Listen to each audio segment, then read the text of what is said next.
All right, welcome. This is Genesee County Compassion Club show. What's up? Yeah. Welcome. It's another wonderful week here in Flint. Glad to be back here at the FlintTalkRadio.com studios. Got Tobe step back in the Yes. Yeah. Chad here. A bit busy. Little Beaner. Beaner El Taco is here in the house. He says, "What's up?" Yeah, his shirt says he came to rock. Mm-hmm. Excellent. The Muppets. The Muppets on? Mm-hmm. That's The awesome. Muppet shirt. Down at that drop fest that we did, there was some guy right behind us doing big chalk art, and that's what he did, like the whole Mayhem band or whatever. It was cool. All right, That's what it is. animal. All right, you finish your cookie bar. You have to show up the show the viewers his outfit. You can see this. There you go. He's an animal. Pose for it, buddy.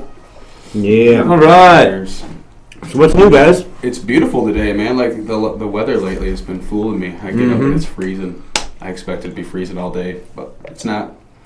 It's like sweater weather till noon. And you're good. I'm planning ahead. You know, dude, I keep on wanting to wear shorts and flip flops, and like all of a sudden the sun goes down. Yeah, I got smart today. Sun go down, my feet be freezing cold. It's terrible. Like in the car, heater on. Yeah. It happens. Changing quite a bit. It's like 50s, all of a sudden up into the 70s. What do you think that's doing for all these outdoor growers out there? It's having a little bit of issues. I probably guarantee it. I know a lot of people right now are having some mildew and mold issues. And one thing I know a lot of people have been resourcing to are the backpack sprayers. If you do have an area that's a little bit bigger than usual, obviously a little hand pump sprayer isn't going to do you too well. So a lot of people are opting to, they have the 2-gallon backpacks. You pump it on the side right here as you spray, so that way it's nice ergonomically designed. You can spray down nice sized plants outdoors. I mean, you're probably going to have to use a couple gallons, don't forget, or more if you have a nice bigger garden. But it is time to go do that stuff. Spray. A lot of stuff with sulfur has in it. I know Safer Soap offers a 3-in-1 concentrate, which has bug defender in it. It has powdery mildew defender in there, and other molds too because of the sulfur. But if you are using this, do not use a neem oil or any kind of oil like a neem oil in the same processes, because as is a sulfur burner, using an oil within a certain amount of time before it's naturally metabolizes off the plant, it will actually burn your plant because the sulfur and the oil reacting together. Same goes for outdoors as indoors. So if you're using something, like a sulfur burner or a spray that has sulfur in it, like the 3-in-1 Safer Soap, you have to be careful of those things. A lot of people use neem oil also right now, outdoor stuff. Everyone goes for neem oil first because it's usually the cheaper one, and it works awesome and it smells great. But then people will automatically go the next day and go get something with sulfur in it because it's still there a little bit. Like, yeah, you spray, but you can still wash and spray a couple times. And if you are a bigger setup, they do actually have electric powered ones, atomizers, sprayers. I made the mistake of trying one out one time for an indoor grow. And I'm going to tell you this much. The portable one that has a nice little a retractable wand looking thing, it looks friendly. Like you could definitely turn it on and it's going to be like, whoa, shooting like a misty fog over your stuff. But what happens is in reality, it's designed for a bigger setup, more or less an outdoor setup or a big greenhouse. Because when you turn the little bastard on, it goes, whoa! Just like one big shop vac or a leaf blower, and what happens is it shoots a mist, like a stream of mist for about 100 feet. 100 feet. Yeah, I don't think you want to use that on your indoor garden. Did it hit the wall, splash back? Oh, dude, I turned it on for a second, and it shot a straight line down the plants, and leaned them all over on their side pretty much. It went, whew, it was instantly I turned it off, they all come flopping back up. Yeah, it was bad. Everything was completely wet and moist inside. So now you don't have to do that. Yeah. Tips from Chad. But it does work for outdoor stuff right now. And then another thing, too, a lot of people are having issues with the temperatures right now. One thing people are doing, it never hurts to go get a propane or a gas heater. If you have electric nearby, you can use electric heaters. Some people put them down low and shoot the heat across your pots if you're up on the, if you're above the soil. Some people like to warm up the soil and the air right in that area just a little bit. I mean, you aren't going to obviously heat it up like crazy. You don't want to aim a salamander right at your plants, but it does make a pretty good difference when night temperatures come around, especially if you're using like a canopy cover. If you have, like a all fenced-in area and you don't right now have clear tarping, it's very good to go invest in clear tarping. You can throw over top right now at nighttime. It really works well for keeping the heat and the moisture inside. A lot of people even take those big barrel reservoirs, the black ones. Everyone gets the blue ones, I know, but the black ones, the reason is because they absorb the sunlight, and it's going to heat up the water inside those barrels. So if you place them along your indoor garden or your outdoor garden, if you have like a cover on them, what happens is that water barrels get heat up during the day by the sunlight, and then as the cover gets put over top of it, actually the heat from the barrels helps regulate the temperature inside. I know it's still something that's also not as significant as you think is like an indoor control, but it sure as hell works. That's why people have used this technique for a long time now. People have even started using solar panels. There's a whole array of doing these things, but right now, like Jeremy was saying, with the temperature changes, the fluctuation of the cold at night, the cold can have terrible strain on your root system, terrible strain on your plants, putting them into shock. It can also, with the cold, bring in powdery mildews and molds because of the cold, drastic change in temperature at night with the moisture and the dew in the morning, and then warming up, during the day. You can also get a lot of bud rot and stuff going on. So if you do have an outdoor crop and you're able to take care of it, it is a good thing to also take care of those babies, just like an indoor crop in a sense, and do a little extra TLC on those things. I never thought about that. They do sell those like portable patio heaters or whatever, like 6 foot tall, the little thing. Yep. Yeah, if you just had a few plants back there, slap in the middle, couldn't hurt. As long as you keep your root zone a little bit warmer, not hot. I mean, obviously, because you're dropping temperature so low, and same goes indoors. As we're talking about this, guys, I was going to mention this too. For all you indoor growers, the same thing goes for you guys. A lot of people, hopefully you guys have taken your water heaters out of your reservoirs in the summer. I know even being down a level or two, your water temperature still can raise really high with a simple water heater there. Right now in the summer, it seems like if you just let it be floor temperature, is about 72 degrees. Usually 65. By the time the water actually gets in there and the bubbles and stuff going, you're pumping in warm air or room temperature in there in your air stones. So that always seems to be fine in the summertime. But right now, as it's starting to get cool, it is getting cold enough at night where it can drop your temperature down dramatically. So you could be watering with plants that are a little too cold, or water that's a little too cold. And it might not seem like a big difference, because you might not be getting a shock. You might only be doing like 68, 69 degree water. But you got to remember, what happens is your oxygen ratio gets cut down a lot. The warmer your water is to a point is beneficial because the oxygen retention inside your water. At like 74 degrees, it's like 600-700 times the amount from like 69 degrees of oxygen retained in the water. So I mean, your oxygen count can be a lot higher. Just right now, keep track of that, guys. Make sure you're putting a heater inside your reservoirs if they're on the ground or if they're staying cool. Keep that temperature right where you want it. I like mine at 72 preferably. I get it out, mix it up, and it stays at 72 all the way through. I never have any issues with algae or anything. I clean my reservoirs regularly. Never any issues, and that works out for me. And then also on top of that, guys, if you're also keeping your potters on the ground, same thing goes. It's the opposite of the outdoors, though. Outdoors, you're trying to keep your potter, your root zone a little bit warm so it's not freezing. You're trying to keep it like around that 65 degree, 70 degree at most. Indoors, the same thing, guys. Or the opposite, but the same. Right now, you're going to have stuff on the ground. They're going to be cold. They're going to be getting a little chilly inside there also. And so what you want to do is pick them up just a little bit. Maybe put a little spacer in between them. I know there's a lot of foam inserts you can buy, foam matting, stuff like that. That works excellent. I use that. Another place is Structural Plastics out here in Grand Blanc if you're local. They sell a wonderful array of plant racks, like tray racks for greenhouses.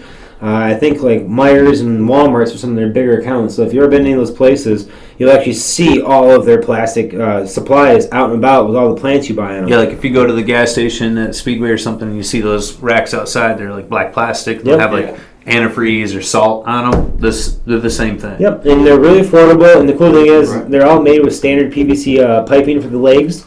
So you can actually, if you want to cut the legs to specific size when you get them, you can always replace them by going out and buying plain old white PVC pipe. I think it's 2-inch, fits in there perfectly. 2 or 3. Yep. So I mean, they're excellent purchase. I think I paid it was like $15 or $20 a piece for a 3x2 rack. Nice. And for me, I like to use them. I just take the legs right off them, set them on the ground. I get about a 2-inch lift on it and gives me a nice little graded top so anything falls in between there. And then every so often I just pick them up, I vacuum everything out of there, pull it up and steam clean it real quick with one of those little steam sharks, and then put the thing back down. And now I got a nice little barrier to keep the cold off my plants. So there you go. Yeah, a couple little tips for you guys right now. I know you mentioned powdery mildew there, and I know that's a problem for a lot of folks. What about using milk? Milk?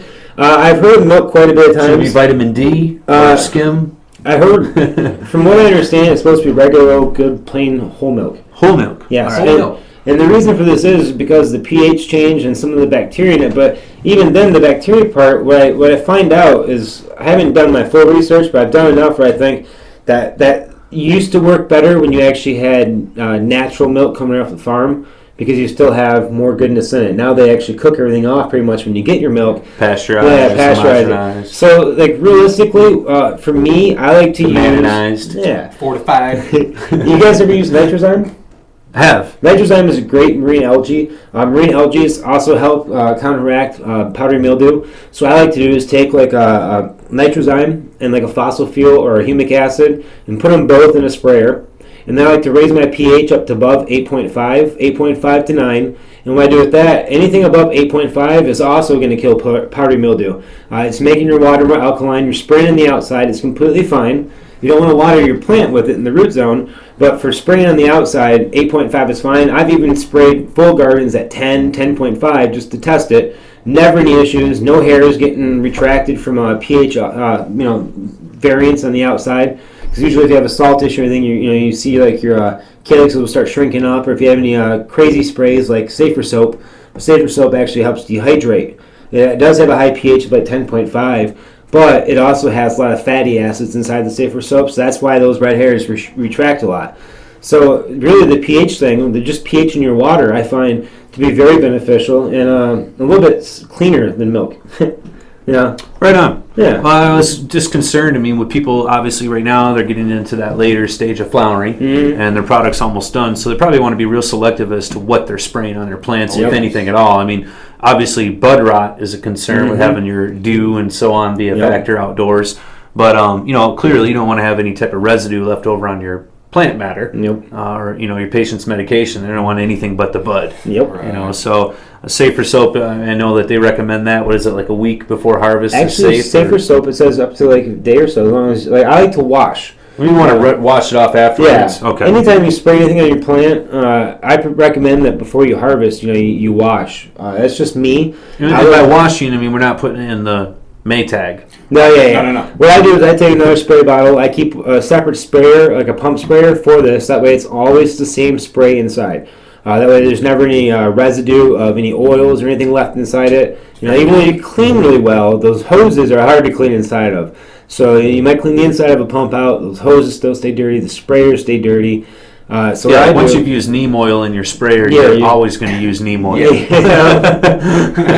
So really setting the sprayer aside. Setting one aside is a very good thing to practice to follow. And what I do is I'll set one aside, and I put just regular water in there, and I use organic pH up. So I just put a couple big teaspoons in there, and it brings me up to about 9.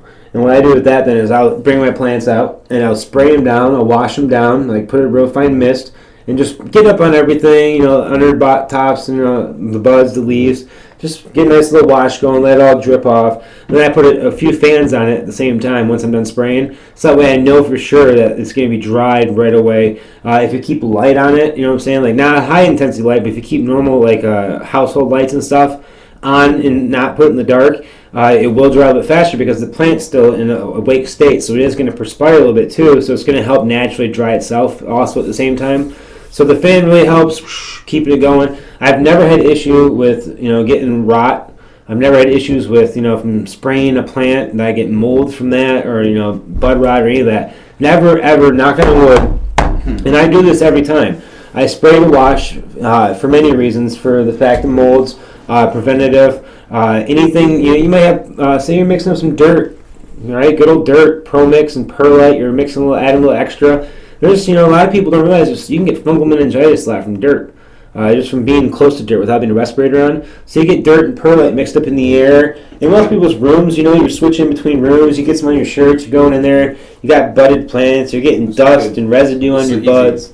Yeah. That's the easy one. It is easy, but your T-shirts are not that fine of a micron unless you have nice ones. I found that out. I had an old T-shirt of mine I've had for 10 years from, 15 years from my high school.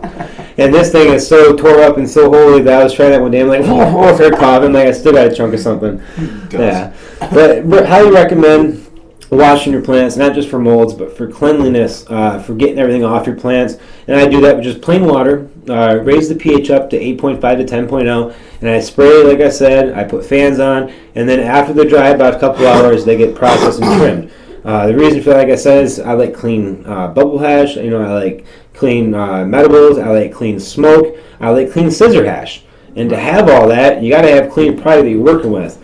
And on top of that, after you do all this process, guys, don't take a plant and chop it up and put it in a baggie and carry it up to your living room with your kids and your dogs, or your family members, or where people socialize, because it's not going to be clean anymore. I did notice Iron Labs was testing for fibers, they're showing they're even testing hair for fibers and extra everything. stuff. Yeah, hairs and fibers. Yeah, sure. And dog hair, they're having a percentage in there. So yeah, it's going to be noticeable pretty soon. If Iron Labs keeps busting it out. Well, you wouldn't want to have a dog hair percentage, right? Yeah, that's. We love you, beaners, but whoa. Exactly. Yeah. And they're not cool about it. They'll zoom right in on that dog hair. That'll be your picture on the site. Yep. I heard there's a dead fly one on there right now. Wow. They zoomed right in on the dead fly, and that's the picture. But that's good, though. Yeah, it is good. It's going to make people work. Well, and I think people need to be aware of just how sensitive your garden is. I mean, and that's medication, right? And I was in a court case this last week, and we're having this conversation about the medication, and it's the medication that we're producing here. It really is. It's housed in the plant's resin. And resin is resin. It's sticky, tarry substance. So I mean, it's like a vacuum for everything out there. Oh, yeah. And it's just it's like plant Velcro. You know what I mean? It just, if there's dust, hair, pollen, you name it, and it's floating around, that plant is gonna it's gonna suck it in there, and then it's gonna hold it. It's not gonna go anywhere. We gotta remember that's the plant itself. The reason it has all those trichomes on there is because it is a vast security system. That plant right there produces those resins partially, when the sunlight's beaming down on it, it grows more resin with more sunlight because it's protecting the flower itself. It helps protect itself from the sunlight. It helps deaden the amount of light getting to the bud itself, the flower. That's why the leaves are more leafy than resiny, because they like sucking up the light. And that's part of it. And then on top of that, you have wild critters like a deer. Deer walks up, is like, a deer is only going to take a few nibbles. A, because it's going to be high. That's part of it. Psychedelicness, getting you high is part of its defense. It's just not all that palatable. Yeah. You know what I mean? You got like a sticky tar substance in your, and it obviously, we like maple syrup. Yeah. But you're cooking the sugars out of the tar, the plant of the resin of the maple tree. Same thing here. Yeah. We're letting that resin dry so that it can be in a usable form for patients. But while it's still growing before it's harvested, this is a very sticky substance. Yep. And it's a natural protectant. That's what the plant's using to protect bugs get stuck. It's a natural fly trap. I mean, there's many things that it protects itself from. So, that harsh hit. Can you imagine a deer? Imagine a deer getting those big colas like this and big mouthful and rips it down and it's like, whoa, I just messed up. Yeah. I got some wolves coming up behind me and I can't breathe because I can't even open my mouth.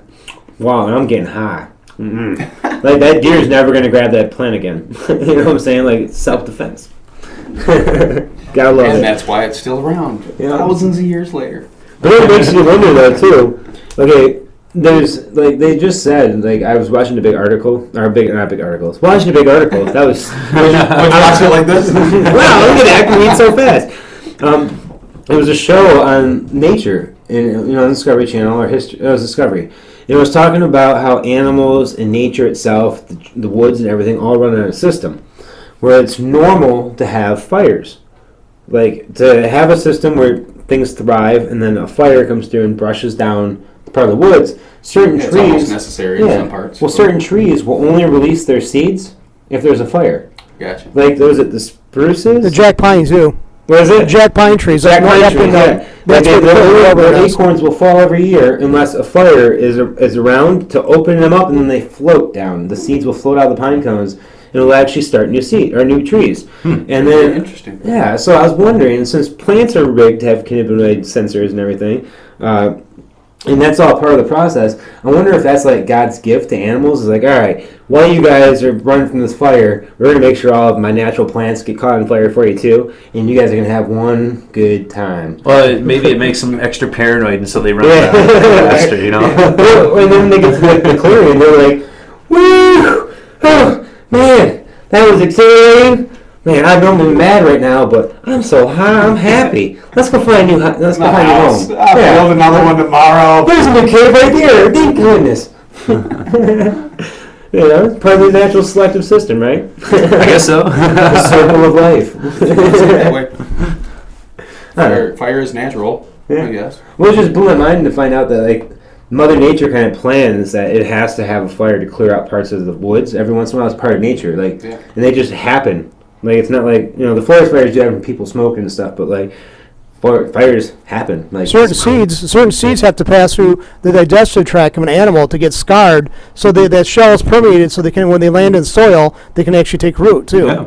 Mm-hmm. Yeah. And like the wolves, I was learning too. Like the wolves, the gray wolves, are actually the smaller of the wolves. And yeah, the wolves. Wolves. Yes, there you go. The wolves. And there used to be like a bigger wolf or a wolf. It was twice the size, and they died out during one of the forest fires because not just because they got caught in the fires, but because of their prey got taken away. And they used to hunt in less of a pack, so whatever prey it was that they hunted during one of the big forest fires got killed. So the smaller wolves that were more agile and could run longer distance ended up beating out the bigger wolves that were like way more deadlier. Oh, sorry. A little tidbit of information there, guys. If you're really confused about what I was talking about, like I'm sure most of you are. Wolf. Yeah. If you're confused. If you got Comcast or whatever, Wolf, same thing. History or Discovery Channel. Discovery Channel has a huge thing about this right now. It's WULF. Wolf. Wolf. Goody wolf. Crazy wolves.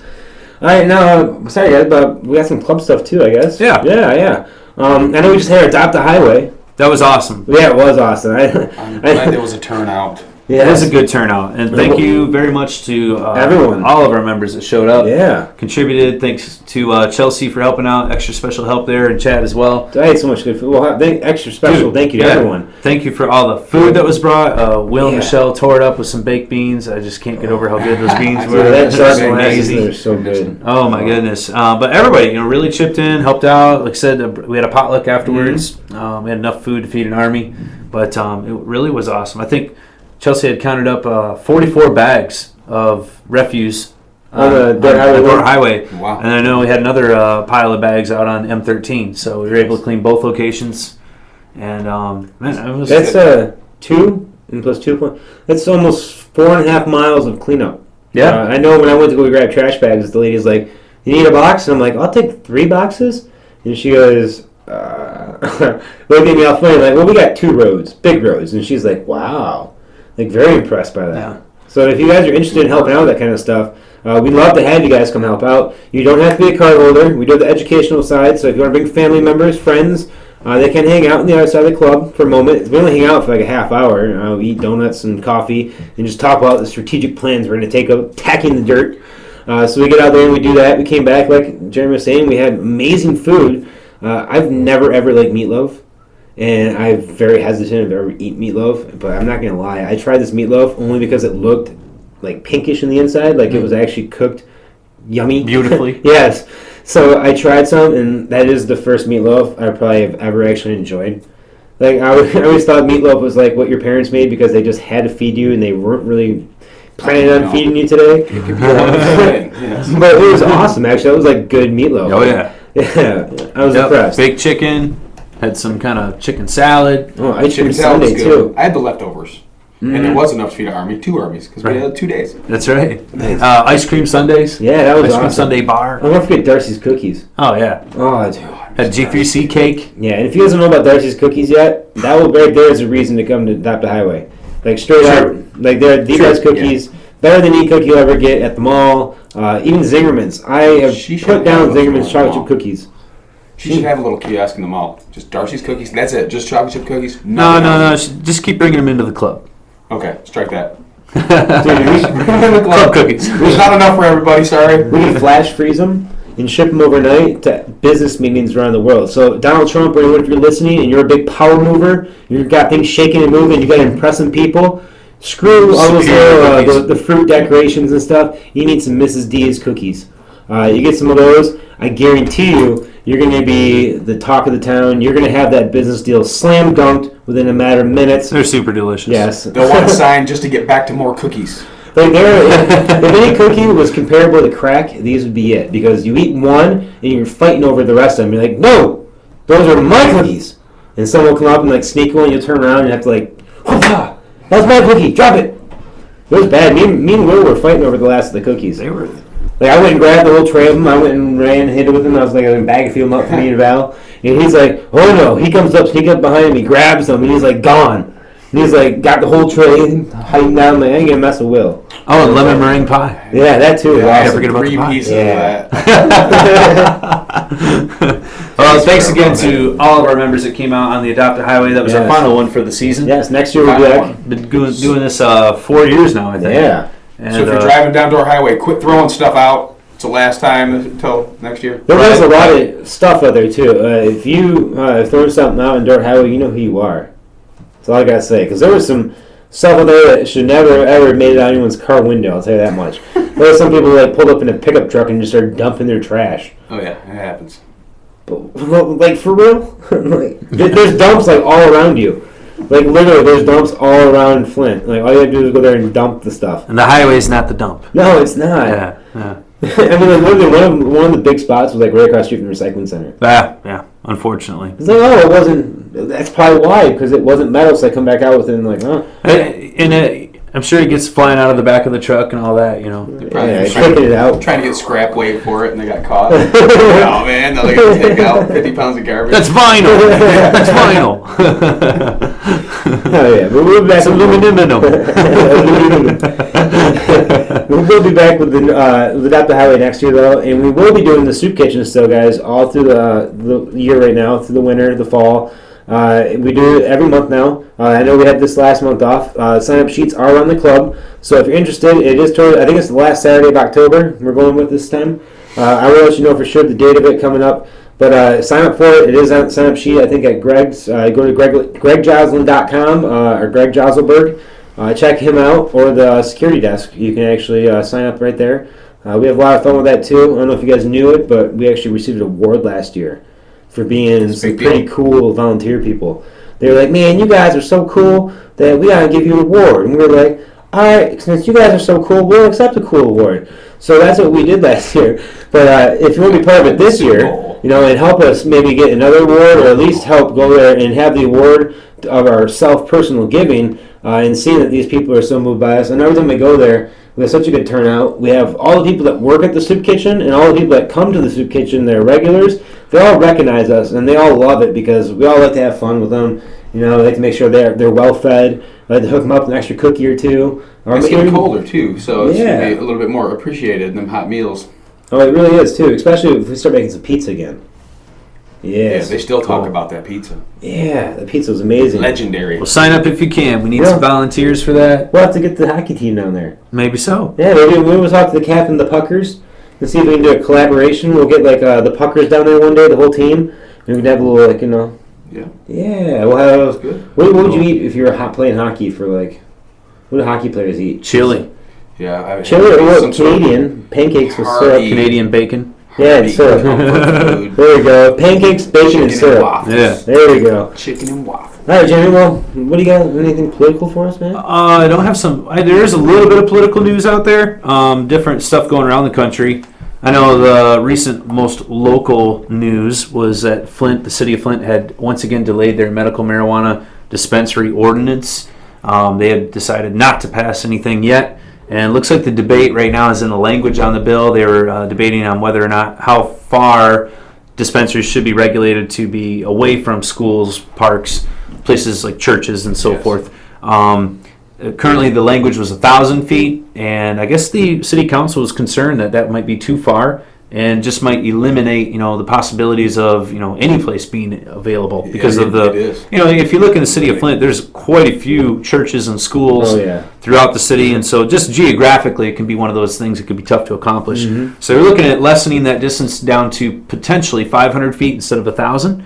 So we'll have to get anything about like door to door on the measurement, or is it property line to property line? It is property to property. Is the way the People ordinance ask me is. that all the time. Yeah, and that is a Good concern. But it's nice to see they're carefully considering all their different options down there at the city council, and definitely appreciate them doing a good job of reviewing all of that information, taking different things into account, and recognizing the need that patients have. Being able to get access to their medication.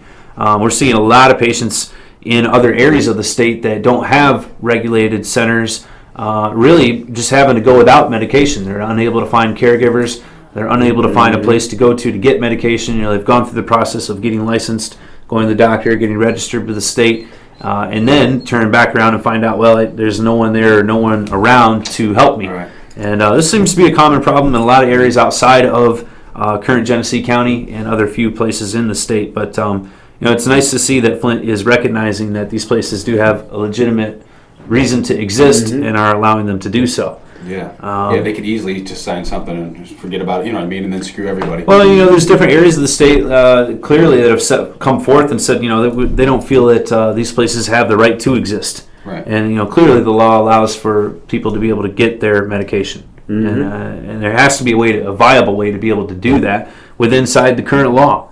And there is. It's just whether or not the city councils across Michigan will take the time to recognize that and allow it to function in a way that's not going to be detrimental to the businesses and families around those centers. Well, still, it's based on healing people. I mean, why would you be ashamed to live in a state that's trying to better our people? Yeah. I don't know. I don't understand that whole And thing. you bring up a good point, because we don't have an ordinance right now that regulates how far a pharmacy should be away from schools. There isn't one? No. And that's what I was about to say. Maybe we should just follow the same guidelines that pharmacies follow. Yeah, that would make more sense. For placement, you know what I'm saying? Sure. Just being a regular business district, and let's follow regular business zoning. Yeah. Retail establishments, I think, would probably where that would fall into. That would seem to make the most sense. There's already guidelines set up for that, so it'd be real easy just to classify them within that same business class and then let it roll from there. I mean, it wouldn't have to have anything special set up for it. But, obviously places feel that they need to have additional regulation for these places, and at least the ones that are recognizing that they do have the possibility or legal viability to exist. Right. And I think that's one of the big things there. I just hope pharmacies don't get all hoity-toity, well, you can't compare us to dispensaries. Because let me tell you something, pharmacies, all you guys are is a middleman. You guys aren't the ones producing the medicines. You guys aren't the one doing this. All you are is a middleman. You're a store. You have no right to anything. You're like a store that sells shirts in my book.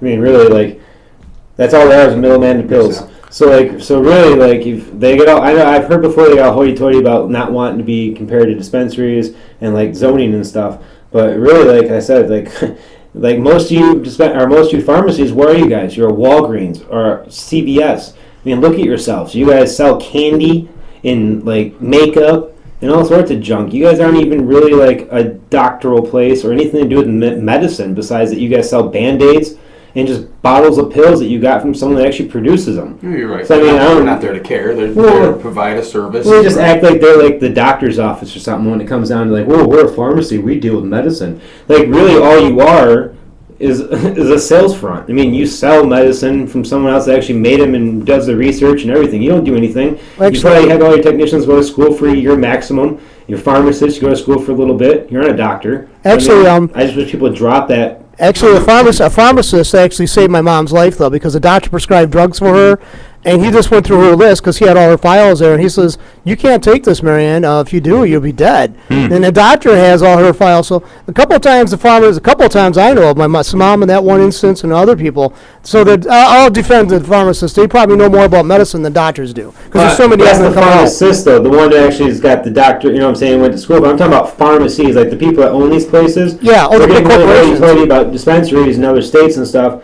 Wanting to get classifications and stuff. It used to be years ago that you had specific businesses established just for pharmaceuticals. Yeah, it used to be just pharmacy. Like the pharmacy. Yeah. And nowadays, like you're bringing up, Chad, I mean, that's not the case. It's almost nowadays more of a Rite Aid or Walgreens, which is equivalent to like a party store. It's a corporation. And then in the back of it, they've got a pharmacy. So, I mean, certainly pharmacies have their place, but I think that, they're a business that's taking care of a controlled substance, for medicinal purposes, and really dispensaries, collectives, co-ops, they're no different. Yep. Doing the same thing.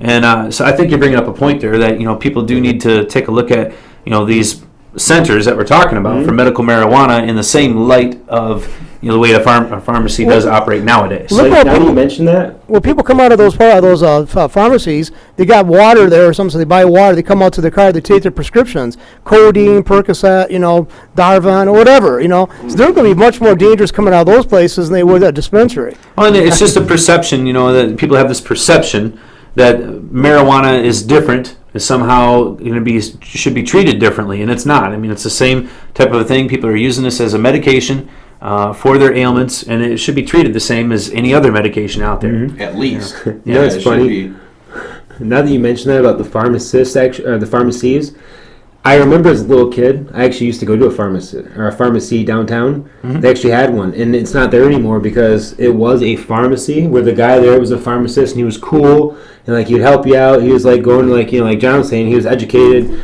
knew his thing. They went out of business because he was a pharmacy and not a retail store. Because he went under, I think I was like 12 years old when they shut down, and that's when like CVS and Rite Aid and stuff all came in.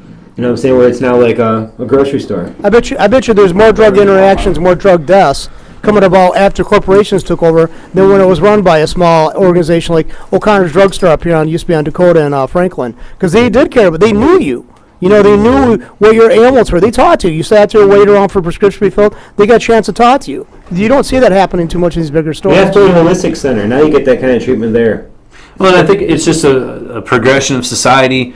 We used to see, like you said, you see pharmacies, standalone businesses, and now that is a rarity. You're hardly ever going to see a standalone pharmacy. Most of the time they're going to be operating inside of another business, such as like Sam's or, any other type of retail establishment. And that's really what it is a retail establishment for medicinal purposes. And I think that dispensaries, collectives, just should be treated the same way. But anyways, on to other things here. That was just one thing. We definitely appreciate the city of Flint taking a good look at this and making wise decisions there instead of just hasty ones and saying, well, we're not going to deal with it, or we're just going to rely on federal law to take care of this. I mean, Thank you. We need to have leaders in our political bodies, city councils, Taking a second look. just standing up and leading. And I think that's part of what they're We got doing our here. city back now. That's part of it. Because our city always rocks. Like our people that run our city have usually done a pretty damn good job of it. But we had that dude come in and remember take over the city, and then for some reason he just backed out. Well, we have a new city manager now, I believe. I thought it was just taken over by the guy from Saginaw, right? John, The guy. there's a new city manager. Is that not correct? I forget who they He's used from to say. Saginaw, isn't it? What? Wasn't he a guy from Saginaw? I think I heard someone. He was from another city. Yeah. The city government thing. It's just like we've had no real effective government for so long that I basically just like whatever. we get the trash picked up every week. That's about all they do for me anyway. So, I see fire trucks around, and sometimes cops, mostly state troopers. So Yeah, I've actually seen fire trucks out and about. yeah, I saw this down the street from my house today. They're going somewhere, but I don't chase them because I think it's kind of ghoulish. But something happened somewhere. So You're not an attorney, no. I think you have your camera with you. They have the V for Vendetta type like oh. All right, we do have some other news here. There was a study published in the Journal of General Internal Medicine researchers at the Boston Medical Center at the Boston University School of Medicine. Boston. In Boston, they found that heavy cannabis consumption has got no negative effect on a person's health. No negatives? No negatives. Or their use of healthcare services such as an emergency room visit. They conducted a study, 589 adults who had screened positive for drug tests. Data was collected on them and examining their drug use, their emergency room use, and hospitalizations for their overall health status. And after conducting the study, researchers found absolutely no difference between the health and hospitalization of daily cannabis consumers compared to those who use no cannabis at all. They lied to us. So interesting here. Daniel Fuster, he's an MD. He was the lead author for the study. His quotes are, "Our findings suggest that marijuana has little measurable effect on self-reported health or healthcare utilization in adults using drugs identified in a primary care clinic." So kind of interesting there. I think most cannabis consumers would agree. And they yell less at the receptionists. They're like late for their appointments, so they're more laid back. They're easier to deal with. There you go. Yeah, maybe it enhances the employees' perception of cannabis consumers in the waiting lobby there. This is an interesting article pulled out of Forbes magazine. It was a study that or predictions basically that the excise tax that they're talking about in Colorado, which would total up to, including state sales tax, 32.9%.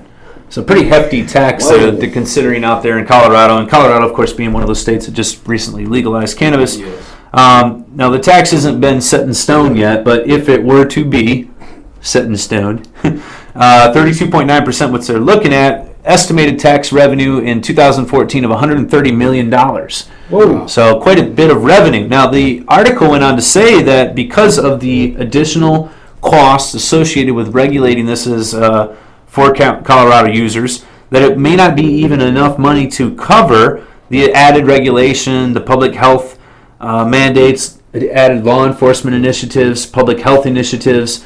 So it sounds like they're building a lot of different regulatory bodies around this. Right. And Forbes was going on to say that this added revenue of $130 million might not be enough to cover the added cost going to be used for the regulation of this product. And I find that kind of interesting. How many different bodies of regulation do you need? Right. I know that the currently Colorado is setting up rules for their marijuana, and this is going to be handled by the it's responsibility for the marijuana division of Colorado, which is the Department of Revenue. So there's a Colorado Department of Revenue, and then they've got this additional body that they're setting up, which is a marijuana division, marijuana enforcement division, known as MED. And they're going to go on to regulate marijuana grows, marijuana products, marijuana dispensaries, and so forth. But it sounds like they have a whole heck of a lot of other types of government bodies going to be involved in regulating this as well. Right. So, it'll be obviously an ongoing debate. Now, obviously, cannabis activists for a long time said, well, tax and regulate, and then the money that's created from this will go to, help solve a lot of the problems that are happening around the country with deficits and so forth in the budget. But, this is one of the arguments that was presented by Kevin Sabat, and I apologize if I'm not saying his name correctly, but he's one of the people that debated the marijuana legalization a couple weeks ago in the Senate hearing. And I know that his argument has been for a long time that, the added regulation, the added governmental bodies that will need to be in place to make sure that marijuana is regulated properly, that the cost or the taxation from marijuana wouldn't be enough to even cover that. And I just find that hard to believe. I mean, I think that government bureaucracy has gone way far and above and beyond what's ever needed. It's out of control. I think most Americans would agree with that. And it seems like here we are regulating a new industry, so to speak, trying to create an advancement potentially for some added revenue, and yet we're so quick to throw on so many different bodies of regulation that it does absorb a lot of those added revenues. Well, now, why wouldn't they just take, if you have a state that's legal now, completely legal, and the biggest argument on the opposition is, well, that's all of our revenue, busting people, what are we going to do with all of our cops, what are we going to do with all this, our probation, what are we going to do with all those people that had those jobs? Well, you had to pay those people those jobs that supposedly you're losing with tax money before. We're not going to take those people. retrain them, and just take their pay and not have to deduct it from the new taxation and just shift their title into a new job. Because if they're not able to work anymore in this position, doesn't mean that their job is no longer lost. And you're going to lose a little bit of grant money for that division, but suck it up. Your division is going to shrink. If you're losing income and you're losing employees and you got to lay people off in a division of police department or law or whatever, you need to suck it up and say, all right, well, I'm going to lose some grant money because we don't have as many employees. Doesn't mean you have to let them all go and give them no jobs. Retrain them, use them in the new jobs that you want for this regulation and stuff, and then you don't have to add them new pay because the grant money and the money you're using to pay those people, I'm sure can be shifted. I know it can be done. I mean, come on, you guys tell me you control the world and you guys can't shift a little bit of money around. It's all numbers. Shift a little bit of numbers over, have your accountants do some numbers, and there should be no reason why you can't afford to pay these people for these new crazy jobs you're all looking for, and also use the same people that are supposedly losing their jobs because of our terrible legalization that's going to I think that's such a lame argument. I mean, really, are you going to be laying off police officers because now there's not as much pot people to bust? But they don't even why not just use them instead of busting people? There's plenty of crime out there for police to go after. There is. I agree. Refocus their focus. But if they're worried about laying people off, though, why not just use those people and use those people, train them, and to be the ones that are going to be working in the new divisions of the regulatory part? If those are the ones that were busting people and doing stuff, they have no job now because it's legal. Teach them how to be nice to people, be friendly instead of busting people. Teach them how to regulate and try to go in and, be like an inspector. Like you go in and check things out. Well, the argument, I don't think, this is a little bit of a broader argument, but I really don't believe the government is in place to create jobs. Why don't believe they are either. Why don't believe they are either to create jobs? I'm just saying if they're complaining about losing jobs in one part of the government, but they're trying to talk about not having enough money to even pay for all these new divisions they're trying to create. Why? Okay, if you're laying people off because you have no jobs for them, but you're trying to have these new jobs for them, why not try to use those people? You have some money coming in. That is what happens. They just don't say that. They don't talk about the loss. They talk about the gain. But here, I can understand this. I can understand regulation if something's dangerous. I can understand air traffic controllers, hiring more of them so you don't have people fatigued on their job. That's crucial. But what the hell are we talking about? We're talking about a plant. Exactly. Okay, that's the absurd thing about it. You got to have people breathing down everybody else's neck for a damn plant. Mm-hmm. It makes no sense whatsoever to me. I mean, it's just so absurd that they think this is so of a dangerous substance that they have to have a regulatory body over all these other people. It's insanity. It is. Now, I was looking up some of these rules for Colorado's marijuana. Some of the things are real basic. They want labeling to basically, on their products that would, basically tell them, the potency, whether or not it was tested. If it was tested, what did it have? As far as pesticides, any other types of things, contaminants that could be in there. They want to know the potency levels. If it's an edible product, they want to have labels required on there to say again the milligram dosage on there for the product. They also want to have it be matched up to other types of regular food labeling so that people would know what they're ingesting. Whether or not if it has some type of allergies or how much sugar is in there or something like this. Just have compatibility with the type of other labeling that's already in place. These are real basic things, like dietary, nutritional values and so forth on the edible products. But again, I don't think this is the cost for doing that, the cost for creating labels, the testing and so forth is going to be on the producers and on the sellers. And to have a regulatory body need to be established again for a benign product or just for one product, it just seems a bit excessive. Almost like they're trying to create problems. And who's going to set the standards? Like, who's going to set where these testers going to? That would be in Colorado. It's going to be done by the Marijuana Enforcement Division. So they would be in charge of setting the standards too for everything. Yep, setting the standards, setting the rules, and enforcing them as well. So a full-bodied thing there. Acting like they own the plant to begin with is what bothers me. Like they don't have nothing to regulate. It grows. Well, they're definitely regulating it. One of the other laws is kind of interesting. There's a lot of people talking about all the booming industry that's going to occur and so forth. Well, one of the things they might be looking over is that the law in Colorado does prevent people from just moving into the state and trying to capitalize. One of them says that you have to be at least 2-year resident in order to apply for a license. And then also another part of that law says that you have to be there for 3 years before you can invest in a grow or in a retailer. And that you also have to have, once you are established residency, it has to be your primary residence.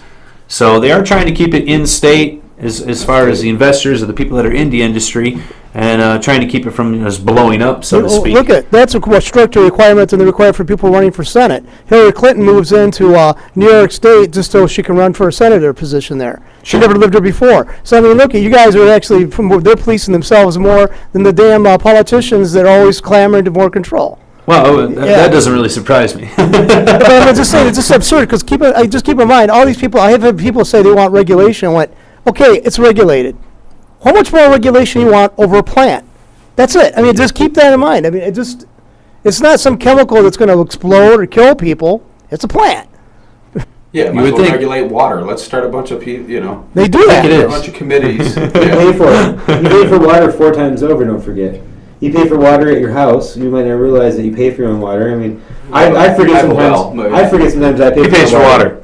Yes, and then we pay for water again. I remember when I was a kid. Thank you, Nestle, for You would laugh. water. Yeah, I remember I would laugh at people when I was like 10. My mom would be like, "Yeah, she'd have a bottle of water."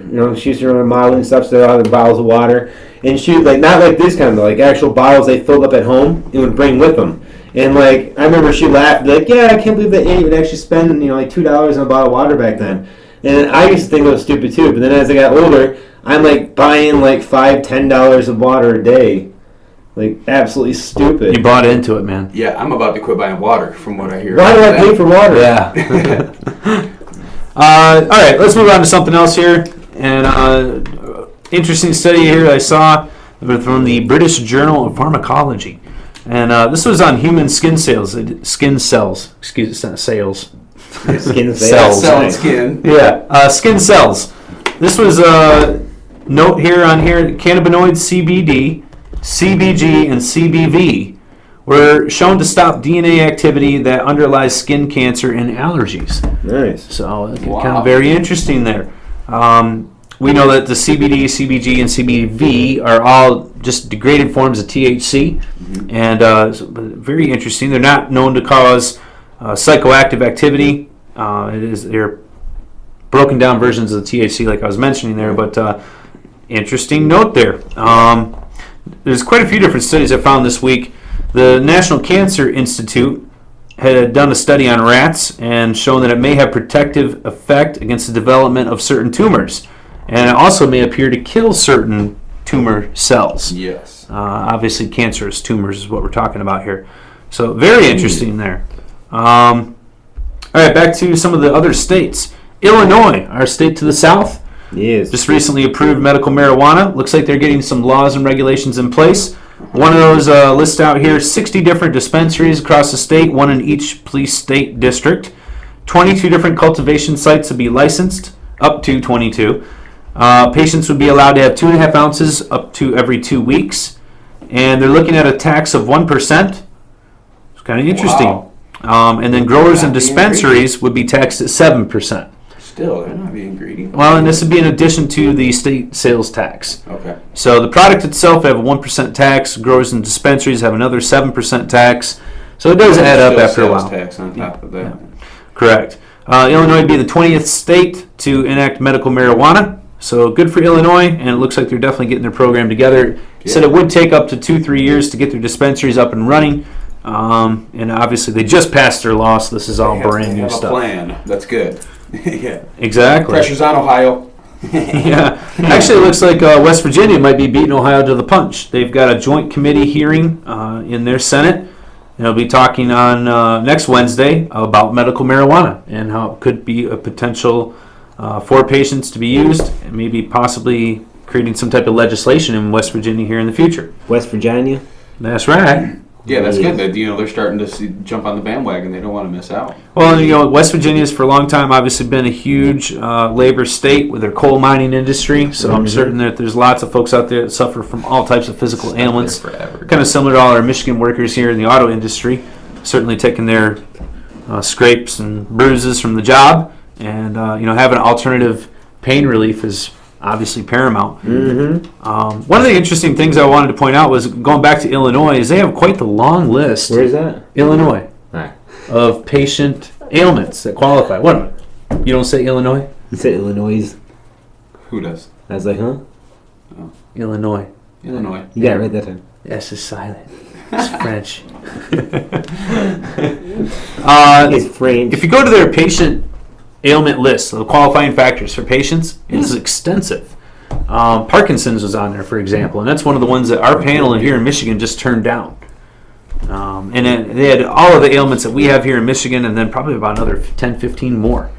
So that's kind of interesting there. It's good for patients. Yeah. Let's see, what else we got here? There was a study in 2006 on THC showing, it was published in 2006 in Molecular Pharmacology, that THC inhibits the enzyme that it produces Alzheimer's. Very interesting fact there. Yeah, so it's a good thing there. Promotes neurology growth. Kind of good stuff there. Mm-hmm. Yeah. All right, and then one more thing I wanted to cover with you. There was a survey that was done here in Michigan. It was put out by Epic MRA, which is a reputable group that does public surveys. This was sponsored by Michigan Normal.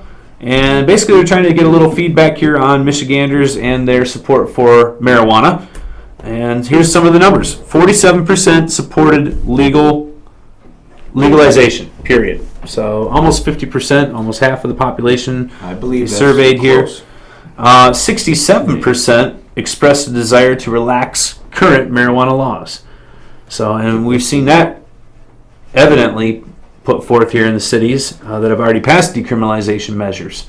So, we had the Representative Irwin on a few weeks ago talking about his statewide decrim measure, not really gaining steam in the House representatives, but certainly public sentiment is well ahead of the politicians here in Michigan. 67% expressed a desire to relax laws, and while 47% saying, hey, might as well just legalize it. Yeah, everybody has a family member that's got their life messed up over some petty marijuana crime. You know what I mean? Get busted smoking a joint where they're not supposed to, or whatever, a little bag of weed, and they got to go through a bunch of crap. Everybody know, even people that don't smoke marijuana know that that's uncalled for. Mm-hmm. I got one more study here since we got just a few more minutes. University of Calgary, they had done a study here that marijuana promotes neurogenesis in the brain, and which is an effective way to treat anxiety, depression, nausea, and vomiting. Nice. So, I know that's true. Mm-hmm. yeah, absolutely. Not me, many times. Cool. I heard some story about a police officer getting busted in Georgia for selling marijuana out of his cruiser. Really? Yeah. How'd that work out for him? Not good. Not so good. I do what I want. I do what I want. It makes me wonder if he got it from the evidence room and is reselling it on the street, or if he's What state was it again? Georgia? Georgia. Okay. Interesting. Yeah, you could probably Google it. If you're in any weed, go to Georgia. Yeah. I got one more story here for you. The United Nations trying to block the marijuana legalization. And for those of you that don't know, back in the 1960s, the UN Security Council passed a drug law, and basically, all the United Nations that are part of the United Nations agreed to this. So, and there is some interesting debate here on how the United States will respond or move forward with this. Basically, that council that was formed back in the 60s, had a long list of drugs that would now be outlawed, and then our country went on to pass in the 1970s Controlled Substances Act. So this is even precluding that. But the United Nations International Narcotics Control Board, their latest report expressed dismay at legalization in the states of Washington and Colorado, and urged the U.S. government, to take measures to ensure compliance with their international drug control treaties, which that's what was passed back in the 1960s, was a treaty. So interesting here. I mean, it's kind of a violation of a UN treaty by the United States to allow these states to move forward. There's always been a debate on, is our country, or are we just a country that is a part of the United Nations? And go back to the sovereignty argument, and so kind of interesting here. But we don't need the UN. Who's in charge? Who's in charge? But with the Jews run everything. The holders' commitment a couple weeks ago, Justice Department coming out and saying that they weren't going to interfere by legal measures and so forth. Looks like the United States is standing up and saying, hey, we're going to do our own thing. So Interesting. But this was just recent, so maybe there'll be some type of response from our feds. Who knows? But it is a concern. I mean, we've talked before about the United States or the feds, needing to change their drug scheduling or their drug laws.